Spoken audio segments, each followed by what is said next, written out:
Hello everyone, welcome to the daily Hindu analysis that we have been doing from 25th of June 2025.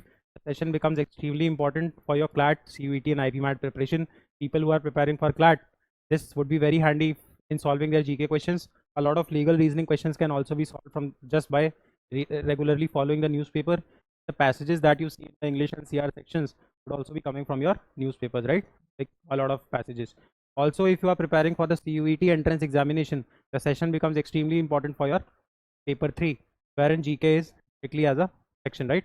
In case you are preparing for IP MAT or any other integrated program for management, their interviews play a crucial role, right? So your merit would be coming from your written test marks and your interviews. So if you have to, let's say, build on your interviews, reading newspapers is a must. So without wasting any time, we shall start with this.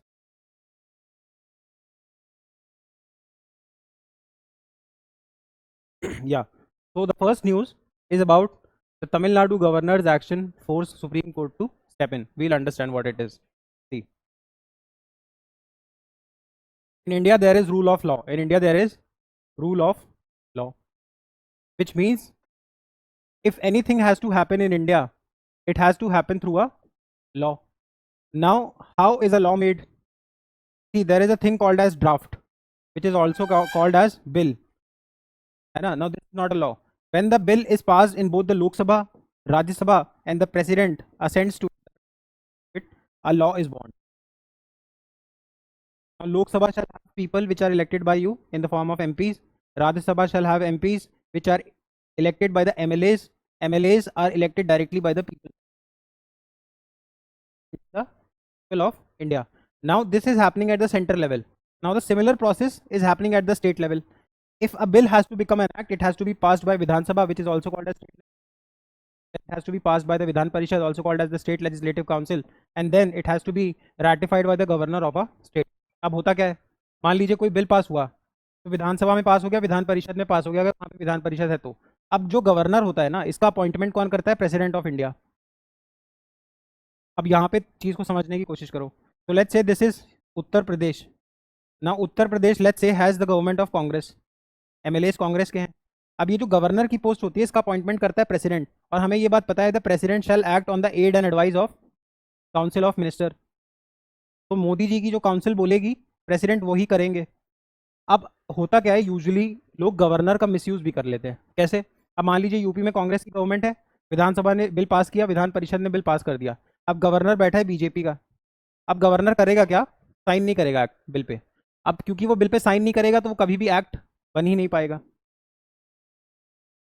या तो फिर governor with hold कर लेगा कि भाई ना तो yes कर रहा है ना नो कर रहा है, he is just holding on to the bill. He is neither saying a yes, he is neither saying a no, he is just withholding it. इधर ही विल असेंट इट, मतलब sign कर देगा. Sign कर देगा तो law बन जाएगा, है ना. या तो फिर ही वोंट डू एनीथिंग. अब हुआ क्या, the similar thing was happening in Tamil Nadu.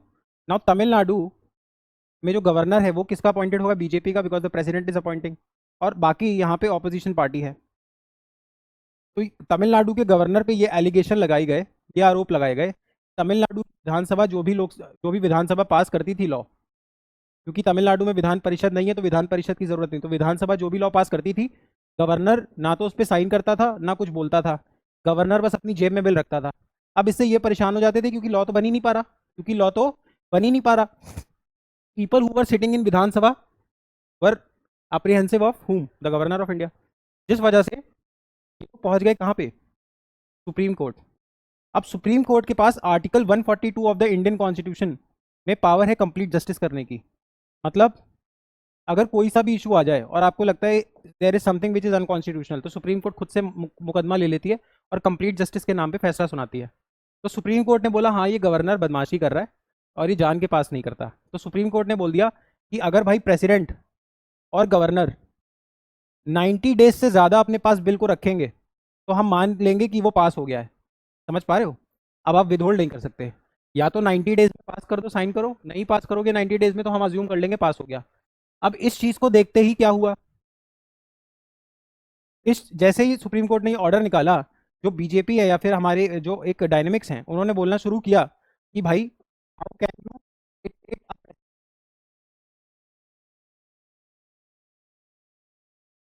तो how can you dictate them, या तो आप वहां पे उनको इलेक्ट ही मत करिए.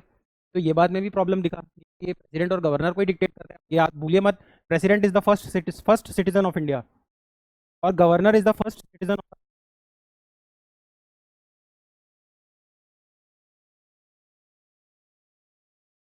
जो हमारी गवर्नमेंट है, जो हमारी गवर्नमेंट है, उस आर्टिकल 143 का यूज़ किया है और आर्टिकल 143 में लिखा है कि जो प्रेसिडेंट है हमारा, the president can consult the supreme court if he wants. President को किसी मैटर पे कंसल्ट लेना होगा सुप्रीम कोर्ट से तो कंसल्टेशन ले लेगा।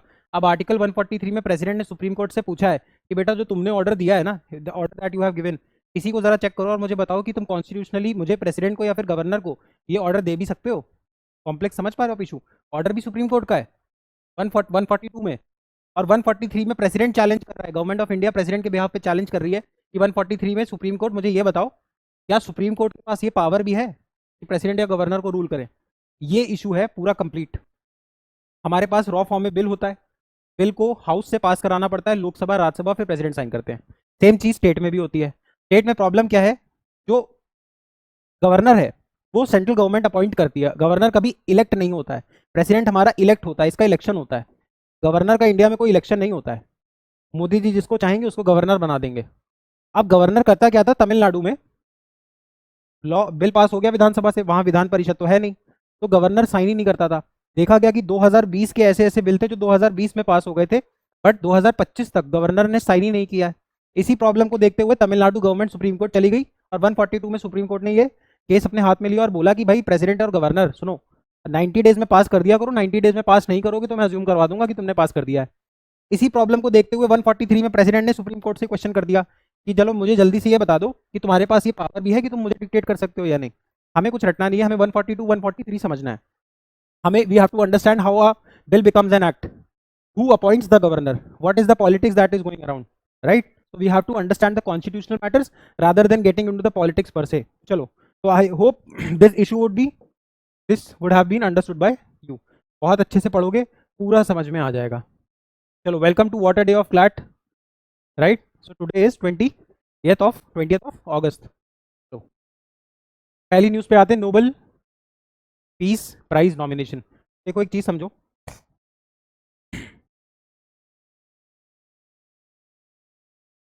1896 में जब अल्फ्रेड नोबल नाम के इंसान की डेथ हुई, and he was a very wealthy man, इन्होंने अपनी विल जो है वो एक नोबल ऑर्गेनाइजेशन को दे दी और ये बोल दिया कि भाई ह्यूमैनिटी के लिए जो भी फ्यूचर में काम करे डिफरेंट डिफरेंट फील्ड्स में तो उनको अवार्ड देते रहना। Some sort of cash prize is also given, जो इन्होंने पैसा जमा किया था उसी के इंटरेस्ट से इतना पैसा आता है कि कैश प्राइज दिया जाता है। अब ये न्यूज़ में क्यों आ रहा है? क्योंकि जो हमारे कंबोडिया के प्रेसिडेंट हैं उन्होंने डोनाल्ड ट्रंप का नाम नॉमिनेट किया, और मैं कई बार बता चुका हूँ Donald Trump is doing all of this because he wants a Nobel prize. बहुत सारे प्रेसिडेंट्स को नोबल प्राइज मिल चुका है, Donald Trump also wants it. क्यों मिलेगा? क्योंकि ऐसा ये अब नोबल प्राइज देखिए आप समझिए, नोबल प्राइज कुछ कैटेगरीज में मिलता है, जैसे फिजिक्स में मिलता है, केमिस्ट्री में मिलता है, मैथ्स में मिलता है ना, पीस में मिलता है और लिटरेचर में मिलता है। समझ में आ रहा है? मैथ्स के लिए आपको एबल प्राइज मिलता है, मैथ्स के लिए यू गेट एबल प्राइज। तो अब इस चीज़ को समझते हैं, डोनाल्ड ट्रंप को प्राइज नॉमिनेशन इसलिए मिला है बिकॉज डोनाल्ड ट्रंप के बारे में ये बोला जा रहा है उन्होंने बहुत सारे कंट्रीज के बीच में वॉर रुकवा दी। He claimed this between India and Pakistan also, multiple wars. तो थाईलैंड और कंबोडिया की वॉर रुकवाने के लिए भी, जो इश्यूज हैं उन्हें सॉल्व कराने के लिए कंबोडिया के प्रेसिडेंट ने डोनाल्ड ट्रंप का नाम नॉमिनेट किया, जिस वजह से नोबल हमारे न्यूज़ में आ गया। अब इसमें स्वीडन और नॉर्वे और समझ लो। तो देखो, recently Cambodia's prime minister nominated former US president Donald Trump for the Nobel peace prize, praising his extraordinary statesmanship, मतलब जो उन्होंने एक्स्ट्राऑर्डिनरी स्टेटमेंटशिप मतलब एक लीडर का काम किया in helping resolve a border dispute between Cambodia and Thailand. तो हमें पता है आसियान कंट्रीज में थाईलैंड और कंबोडिया दो देश है, इनके बीच के बॉर्डर डिस्प्यूट को सॉल्व कराया डोनाल्ड ट्रंप ने। अब ये नोबल प्राइज है क्या? ये 1895 में बनाया गया था अल्फ्रेड नोबल की विल से, मतलब जो डेथ हुई उनकी तो उनकी जो प्रॉपर्टी थी, जो उनकी विल थी, उन्होंने बोला ये पैसा रिजर्व करो, इससे जो इंटरेस्ट आएगा आगे अवार्ड्स देना उन लोगों को जो ह्यूमैनिटी के लिए काम करें। अब देखिए, जो आपके नोबल प्राइज हैं वो स्वीडन में मिलते हैं। Now the capital of Sweden is Stockholm, the capital of Sweden is Stockholm, इस चीज़ को भी यहाँ लिख लेंगे। तो your Nobel prizes are given by Sweden, the capital of Sweden is Stockholm. अभी नॉर्वे का भी जिक्र होगा, याद रखना नॉर्वे का कैपिटल है ऑस्लो। चलो, तो इसको पढ़ लेंगे, है ना? We lead all of this. 10 दिसंबर को नोबल मिल जाएगा। तो स्वीडिश अकेडमी के प्राइज ऑन लिटरेचर और नॉर्वे वाले पीस का देते हैं, तो नॉर्वे पीस का अवार्ड देता है, बाकी सारे नोबल प्राइजेस कौन देता है? आपका स्वीडन। चलो, अब स्वीडन की कैपिटल है स्टॉकहोम, तो अवार्ड सेरेमनी स्टॉकहोम में होगी। नॉर्वे की कैपिटल है ऑस्लो, तो वहाँ पे अवार्ड सेरेमनी होगी। चलो ओके, तो वी हैव अंडरस्टूड इट। अच्छा, ये उन प्रेसिडेंट्स के नाम है अमेरिका के जिनको नोबेल पीस प्राइज मिल चुका है, और डोनाल्ड ट्रंप यहाँ पे अपना नाम भी चाहते हैं। जैसे रूजवेल्ट को मिल चुका है, वुडरो विल्सन जिन्होंने आपका ये स्टार्ट किया था 1921 में, आपका जो आपका एक यूएन से पहले बॉडी बना था ना, I am not remembering the name, 1921 में। So there was League of Nations, LON, League of Nations, which was established in 1921। अब क्योंकि वर्ल्ड वॉर 2 हो गया था, तो लीग ऑफ नेशन खत्म हुआ, लीग ऑफ नेशन को रिप्लेस किया यूनाइटेड नेशंस ने। फिर जिमी कार्टर जी को मिला, then Barack Obama also got it, and now Donald Trump also wants Nobel peace prize. India से नोबेल किसको किसको मिला है? We should at least remember the name. Rabindranath Tagore ji has got it, he got it for writing the song Jana Gana Mana in the year 1911। Then CV Raman को मिला है, इन्होंने Raman effect किया था। हर गोविंद खुराना जी को मिला है, मदर टेरेसा को मिल चुका है, और सुब्रमण्यम चंद्रशेखर को इंडिया से नोबेल मिल चुका है। याद रखेंगे, गांधी जी को अभी तक नोबेल प्राइज नहीं मिला है। तो या अमर्त्य सेन को इकोनॉमिक्स में मिला है। अब इस पे आ जाओ, impeachment of chief election commissioner. हो सकता है आप ये पहली बार सेशन देख रहे हो, तो आपको लगेगा कि मुझे ये कवर कराना चाहिए, बट थोड़ा सा आप जनरली सोचिए, मैंने आपको मल्टीपल टाइम्स ये कराया हुआ है। न्यूज़पेपर में आज impeachment of chief election commissioner specifically आ गया। आप कल का भी न्यूज़पेपर पढ़ोगे तो इशू ये कवर नहीं हो रहा था, but we were covering this issue. तो I have covered this issue 4-5 times, hence I am not repeating it here. I would expect if you are a genuine viewer to it, आप कल के और पीछे के बैकलॉग वीडियोज़ में जाएंगे, और बहुत पीछे के वीडियोज़ में भी नहीं जाना, आप कल का भी क्लास देखोगे। The first news was about all of this, जिसमें हमने इलेक्शन कमिश्नर का पूरा ऑपरेशन किया था और समझा था election chief election commissioner remove कैसे होता है, न्यूज़ में क्यों है। सो ज्ञानेश कुमार न्यूज़ में है, ऑपोजिशन कह रहा है he is acting as the spokesperson of BJP and we want to remove him. Now the question comes, how is he removed? He is removed in the same manner as the supreme court जज is removed. कल के class में पहला theme था, and we discussed it at length, please go and watch it.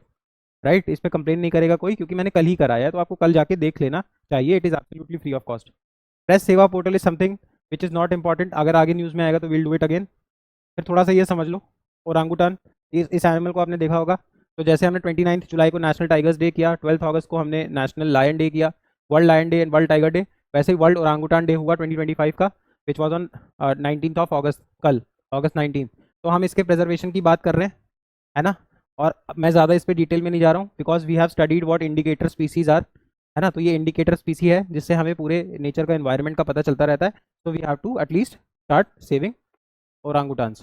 चलो, now one free zone passport. Now Dubai has launched the one free zone passport, a single business license system enabling companies to operate across all 30 plus free zones seamlessly. The initiative introduced by, तो इसको आप ऐसे समझ लीजिए, अभी आप Dubai का golden visa याद रखो, there is a specific topic about it, if some news is developing over it we'll cover it comprehensively.